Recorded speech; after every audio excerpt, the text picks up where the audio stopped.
কয়েকদিন আগে লিওনেল মেসিকে নিয়ে একটি রিলস দিয়েছিলাম আমি।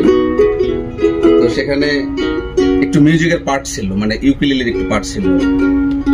তো আমাদের অফিসের এক কলিগ, খুব কাছের এক কলিগ, সে বলতেছে, ভাই মিউজিকটা কি আলাদা লাগাইছেন? তাই বললাম যে ভাই আলাদা লাগানো যায়, কিন্তু আলাদা লাগাইনি। কই না, আপনি তো বাজাচ্ছিলেন আসলে এই জায়গা, মানে এই জায়গা আপনি বাজাচ্ছিলেন এই জায়গায়, তো এই জায়গা থেকে সাউন্ড ওইভাবে আসে? তাই বললাম যে হ্যাঁ আসে, তো ওখান থেকেও আসে। সে রীতিমতো বিস্মিত, না এই যে সাউন্ড ওইভাবে আসে না, আমি ভাবছি আপনি মিউজিক লাগাইছেন। তো সেই ভাই এবং কলিগ, আপনার জন্য এই ছোট্ট রিলস উৎসর্গ করলাম আপনাকে।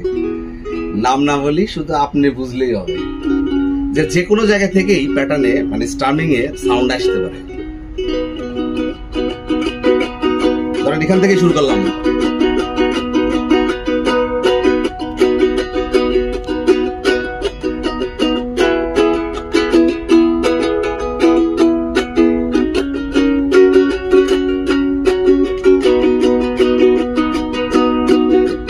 এদিকেও বাজে, সব দিকেই বাজে, সব দিকেই বাজে,